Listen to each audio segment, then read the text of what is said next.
Hello दोस्तों, good morning. स्वागत है आप सभी का द स्टडी अड्डा पर।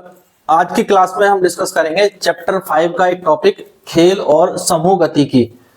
तो कोर्स 1 की जो हमारी क्लास चल रही है उसमें जो चैप्टर 5 था, खेल और विकास, तो उसी का ये टॉपिक है। और आज ये चैप्टर 5 की जो है लास्ट क्लास होगी। तो इसमें हम पूरा चैप्टर जो है कंप्लीटली डिस्कस कर चुके हैं। पहले ही 2 क्लास हुई थी जिनमें खेल और विकास के बारे में, खेलों के प्रकार के बारे में बातें की गई, खेलों के महत्व के बारे में भी बात की। तो इसी का एक टॉपिक बचा हुआ है जिसे हम कहते हैं खेल और समूह गतिकी, ग्रुप डायनेमिक्स।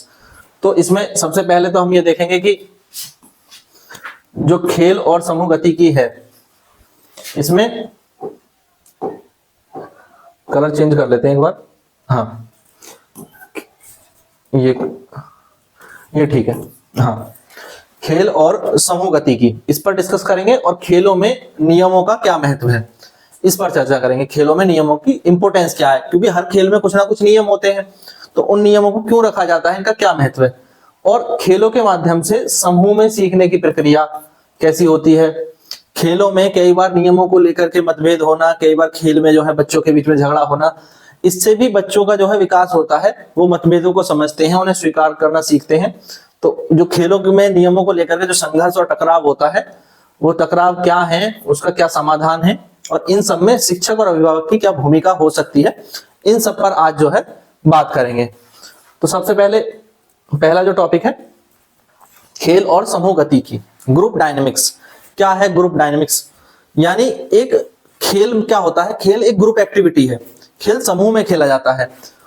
दो से अधिक बच्चे जो है मिलकर के कोई खेल खेल सकते हैं। एक अकेला बच्चा खेलता है उसे हम एकाकी खेल कहते हैं, पर ज्यादातर जो खेल है वो समूह में खेले जाते हैं। जब समूह में कोई बच्चा खेल खेलता है तो समूह में उनके बीच में कुछ ना कुछ बातचीत होती है, अंतःक्रिया होती है, एक दूसरे के साथ वो चीजें साझा करते हैं, लड़ाई झगड़ा भी होता है।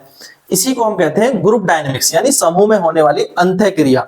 तो किसी भी बच्चे के साथ या किसी भी व्यक्ति के साथ ऐसा अक्सर होता है, जब कोई भी व्यक्ति या कोई बच्चा समूह में होता है, यानी कुछ लोगों से जुड़ा हुआ होता है, तो उस समूह के भीतर व्यक्तियों के व्यवहार, अंतःक्रिया और पारस्परिक संबंधों को क्या कहते हैं? ग्रुप डायनेमिक्स कहते हैं, यानी समूह गतिकी कहते हैं। तो खेल में भी समूह गतिकी को समझने और विकसित करने के लिए एक प्रभावशाली माध्यम है खेल। खेल के माध्यम से क्या होता है? ग्रुप डायनेमिक्स का विकास होता है, यानी लोगों के बीच में अंतःक्रिया, उनके व्यवहारों का, पारस्परिक संबंधों का विकास होता है। तो खेल जो है समूह गतिकी में महत्वपूर्ण भूमिका निभाते हैं। खेल बच्चों को सहयोग, नेतृत्व, अनुशासन और सहिष्णुता का गुण सिखाते हैं। यानी ये सब गुण का विकास किससे होता है? बच्चों में खेलों के द्वारा होता है। कौन कौन से गुणों का विकास होता है? सहयोग, नेतृत्व, अनुशासन, सहिष्णुता, ये सारे गुण बच्चे खेलों से सीखते हैं। तो समूह क्या है? ग्रुप व्यक्ति के व्यवहार को प्रभावित करने वाला एक कारक है।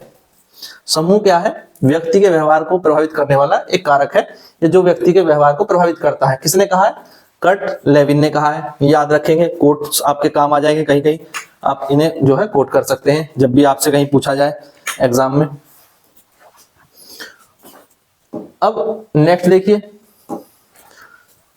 मैंने ये बता ही दिया, खेल बच्चों को समूह में काम करना सिखाते हैं। और समूह में प्रत्येक सदस्य की कोई ना कोई भूमिका होती है, जिम्मेदारी होती है, सहभागिता होती है। और जब समूह में कोई बच्चा अंतःक्रिया करता है उसे ही हम समूह गतिकी कहते हैं। जैसे उदाहरण के तौर पर फुटबॉल टीम का खेल है, टीम खेलती है।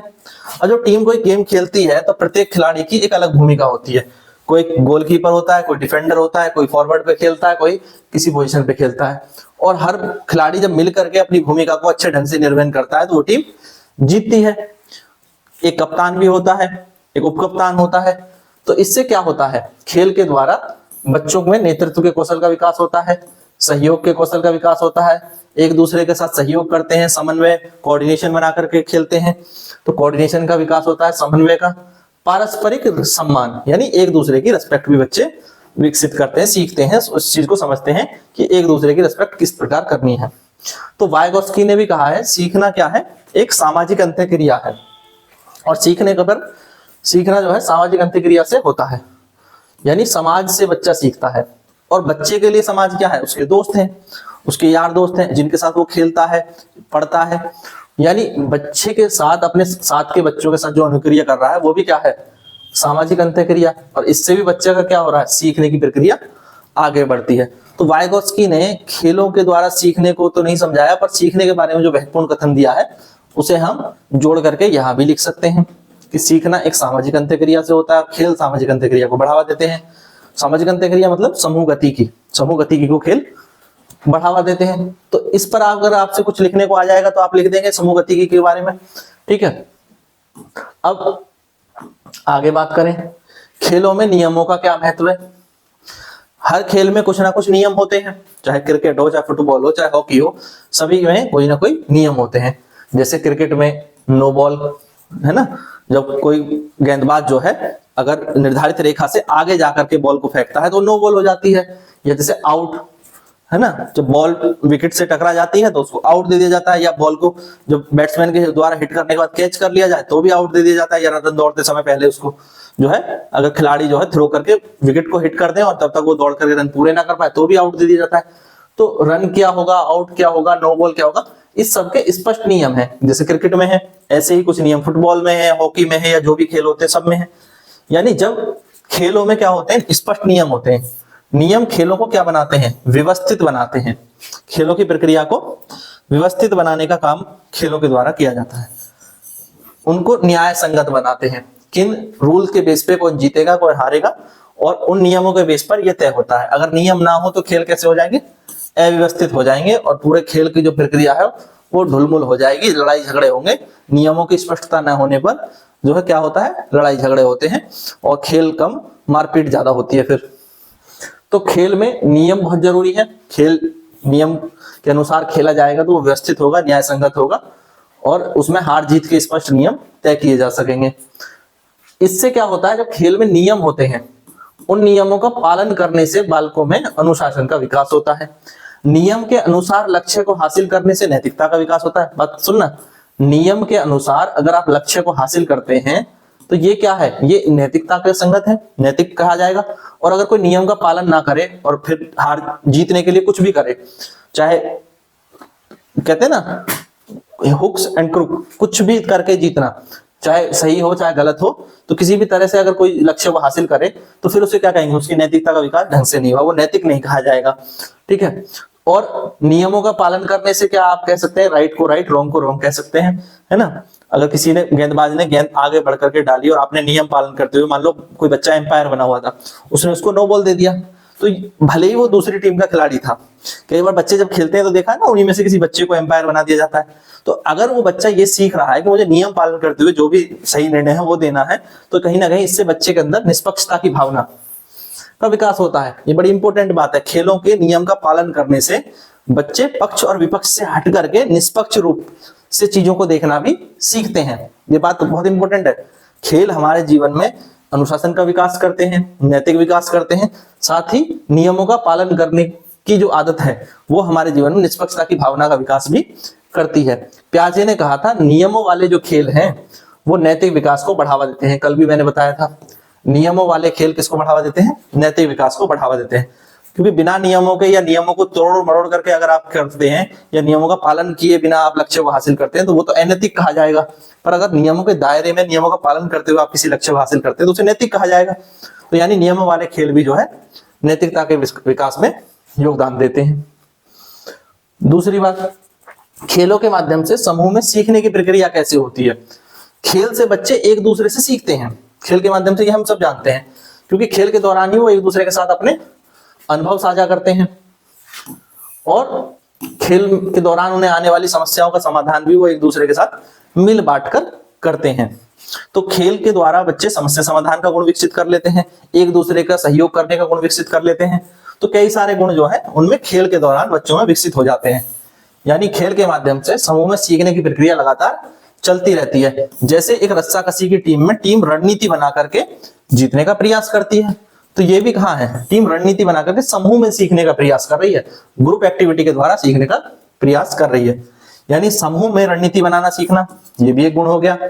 एक दूसरे के अनुभव साझा करे जाएंगे, वहां पर कैसे जीत सकते हैं जो, और सब एक दूसरे का सहयोग करेंगे, यानी सहयोगात्मक अधिगम। अब शिक्षा से जोड़ें तो जब बच्चे खेल में एक दूसरे का सहयोग करते हैं तो शिक्षा में अगर वो एक दूसरे का सहयोग करें, कमजोर छात्रों के साथ अगर हम किसी ऐसे छात्र को जो पढ़ना सीख चुका है, जो आगे बढ़ रहा है, तो अगर उनको जोड़ करके आपस में जो है सहयोग करने की भावना को विकसित करें तो उसको भी आगे बढ़ाने में योगदान देगा जो बच्चा हमारा पिछड़ जा रहा है। तो सहयोगात्मक अधिगम में इसका एक बहुत महत्वपूर्ण रोल है। संचार कौशल को बढ़ावा मिलता है। खेल के दौरान बच्चे एक दूसरे से बातचीत करते हैं तो इससे उनके कम्युनिकेशन स्किल डेवलप हो जाते हैं, संचार कौशल विकसित हो जाता है। साथ ही खेल के दौरान योजनाएं बनाने से, रणनीति बनाने से बच्चों में निर्णय क्षमता का भी विकास होता है। तो खेल के माध्यम से समूह में सीखने की प्रक्रिया के दौरान कई तो गुण विकसित हो रहे हैं, साथ ही बच्चों का मनोरंजन हो रहा है और वो मनोरंजन के द्वारा ही इन सारे गुणों को विकसित भी कर दिया जाता है। नेक्स्ट देखें, अब खेल होगा तो लड़ाई झगड़े भी होंगे, मतभेद भी होंगे। एक दूसरे की टीम में कुछ खिलाड़ी ऐसे रहते हैं जो नियमों से जो है गलत प्रयोग करके या नियम को जो है ना मान करके जो है क्या करते हैं, कुछ जो है अपना फायदा लेने की कोशिश करते हैं या किसी भी तरीके से जीतने का प्रयास करते हैं। और ऐसी स्थिति में जो है कई बार जो है दो खिलाड़ियों के बीच, दो टीमों के बीच मतभेद और टकराव देखने को मिलता है जब नियमों का पालन नहीं होता। तो कभी कभी जो समूह खेल होते हैं उनमें, समूह खेलों में क्या होता है कि विभिन्न विचार के विभिन्न मत वाले बालक होते हैं। तो जब विभिन्न विचार वाले, विभिन्न मत वाले बालक होते हैं तो उनके बीच में कभी कभी मतभेद भी हो जाता है, लड़ाई झगड़ा भी हो जाता है, ये स्वाभाविक है। तो बच्चों के बीच में मतभेद होना या विभिन्न विचार रखना या लड़ाई झगड़ा होना स्वाभाविक है। तो खेल के दौरान बच्चों को इन भिन्नताओं को स्वीकार करना भी सीखना होता है। तो बच्चे खेल खेल में ये सीख जाते हैं कि सभी की राय एक जैसी नहीं होती है और सभी का जो है किसी खेल को खेलने का तरीका भी एक जैसा नहीं होता है, सभी का खेल को देखने का नजरिया भी एक जैसा नहीं होता है, सब जो है खेल की प्लानिंग करने की रणनीति का तरीका भी सभी का एक जैसा नहीं होता है। कहते हैं ना, एक नॉर्मल बात बताऊं, कोई डिफेंसिव खेलता है, कोई अटैकिंग खेलता है, तो ये भी क्या है, हर किसी की एक नेचर है। तो इसमें क्या है, किसी रणनीति पर दो खिलाड़ियों की एक अलग राय हो सकती है और यही बच्चे को सीखना होता है। जब वो किसी समूह में खेल रहा होता है तो उसे ये भी सीखना होता है कि मेरे साथ जो खेल रहे बच्चे हैं उन सबकी राय हर बात पर एक नहीं होगी, अलग अलग भी हो सकती है। तो फिर वो उस पर विचार विमर्श करते हैं और एक टीम के तौर पर जो भी निर्णय होता है उसको स्वीकार करते हैं, उस पर आगे बढ़ते हैं, ना कि अलग अलग जो है झगड़ने लगते हैं। टीम ने जो निर्धारित किया है उसके अनुसार चल करके लक्ष्य को पाने का प्रयास करना होता है। ये नहीं कि मैं तो ये सोचता हूं, मैं तो ये करूंगा, दूसरा वाला व्यक्ति कुछ और सोचता है, वो कुछ और करेगा, तीसरा कुछ और सोचता है, वो कुछ और करेगा। तो ये तीनों व्यक्ति एक टीम में तो कार्य नहीं कर पाएंगे या टीम के हित में कार्य नहीं कर पाएंगे जब तक कि वो एक बात पर कहीं सहमत होकर के एक दिशा में प्रयास ना करें। तो इसके लिए जरूरी होता है कि हम एक दूसरे के प्रति थोड़ी सहिष्णुता रखें, एक दूसरे की राय को सुने, समझें और समझ करके फिर एक मत बनाएं जिस पर कि सभी मिलकर के काम कर सके। तो सहिष्णुता भी एक बड़ा गुण है जो बच्चों में विकसित होता है जब वो समूह में कोई खेल खेलते हैं या समूह में कार्य करते हैं। ये बात समझना, सहिष्णुता, ठीक है। दूसरा, इससे जो बच्चे समूह में खेलते हैं तो मतभेद दूर होते हैं, साथ ही उनका एक लोकतांत्रिक दृष्टिकोण विकसित होता है, यानी वो एक दूसरे की राय को सुनना समझना भी सीखते हैं, कैसे दूसरों की बात को ध्यान से सुना जाए, समझा जाए।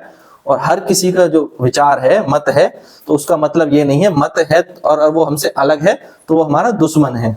तो अगर किसी का विचार हमसे अलग है तो उसकी एक राय है, उसकी राय को सुन करके अगर अपनी राय भी रखी जा सकती है और अगर कोई ऐसा कॉमन पॉइंट बने जिस पर कि दोनों सहमत हो सके तो उस चीज को भी आगे रखा जा सकता है।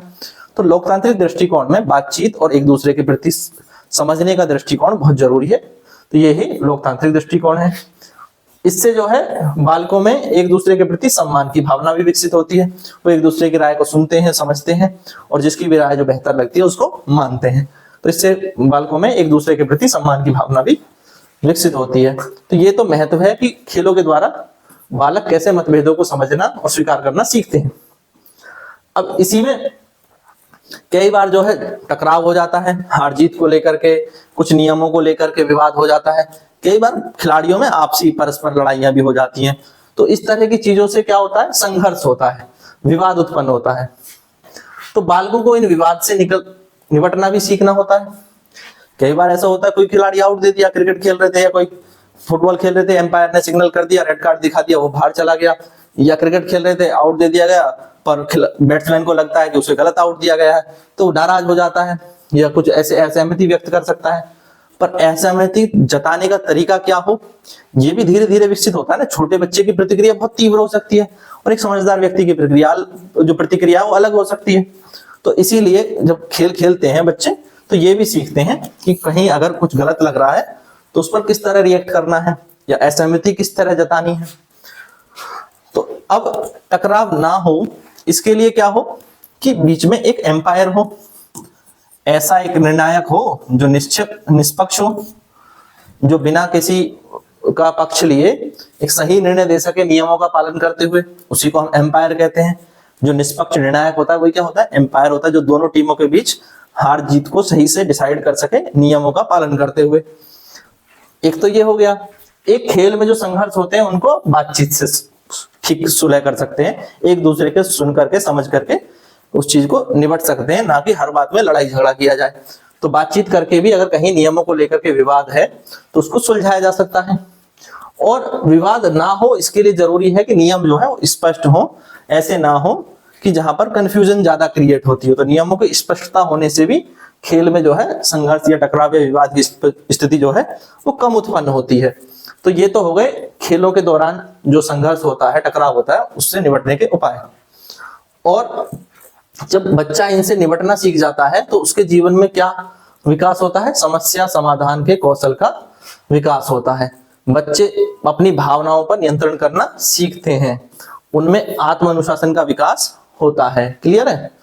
इसी के बारे में थॉमस गार्डन ने भी कहा है, संवाद संघर्ष समाधान की कुंजी है।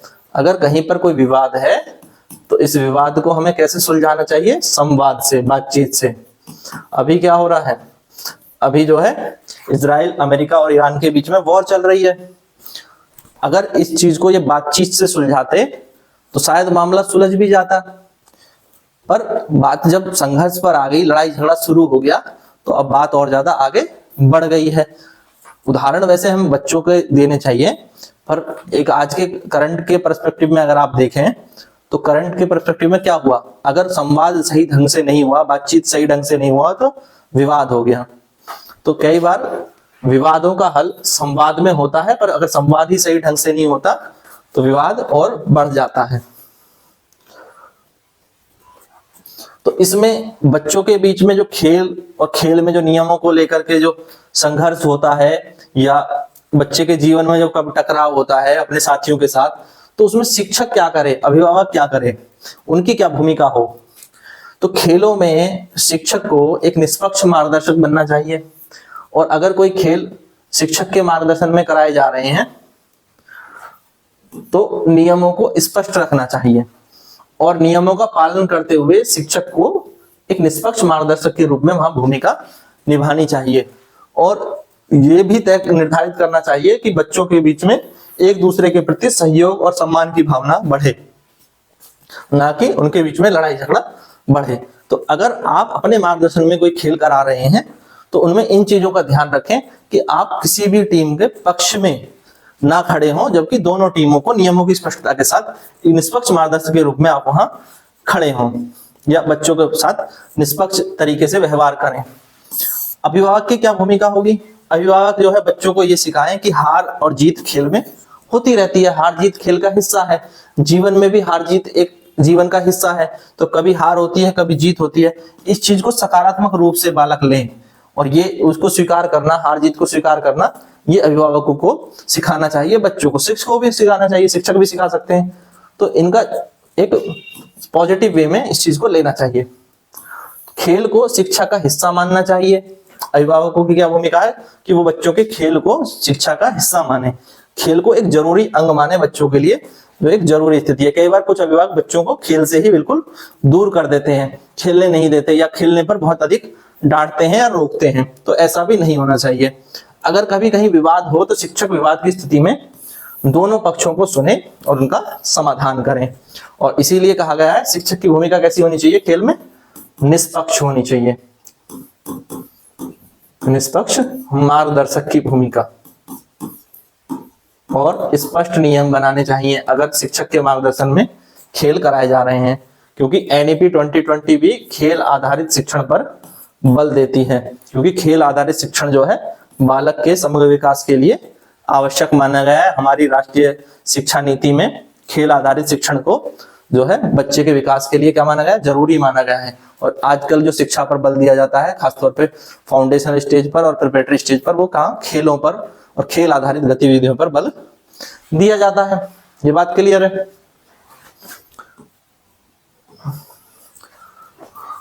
तो समूह गतिकी का क्या महत्व है, खेलों में नियमों का क्या महत्व है, खेलों में होने वाले संघर्ष से कैसे निपटा जाए और के क्या समाधान के उपाय हो सकते हैं, इसमें शिक्षकों की क्या भूमिका होगी, अभिभावक की क्या भूमिका होगी, इस पर हमने एक छोटी चर्चा करी।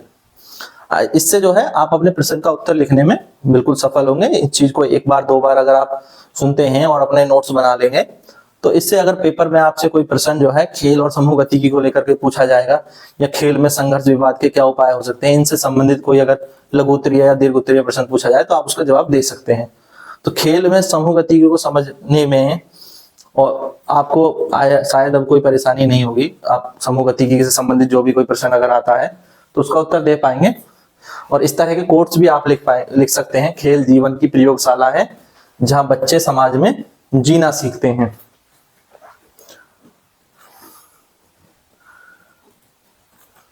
तो आज की जो क्लास है उसको यहीं पर समाप्त करते हैं। आज हमने चैप्टर 5 ये कंप्लीट कर लिया। इसके बाद इसमें 3-4 चैप्टर और हैं, उन्हें भी जल्दी से हम कंप्लीट कर लेंगे। आने वाली 7-8 क्लास में वो कंप्लीट हो जाएंगे और फिर आपका जो कोर्स 1 है वो कंप्लीट हो जाएगा। तो ये क्लासेस आपको अगर अच्छी लग रही हैं तो अपने दोस्तों के साथ, जो भी साथी हैं जो ब्रिज कोर्स की तैयारी कर रहे हैं, उन्हें शेयर कर दें और ये वीडियो को लाइक जरूर कर दें और चैनल को सब्सक्राइब कर लें। Thank you, thanks for watching.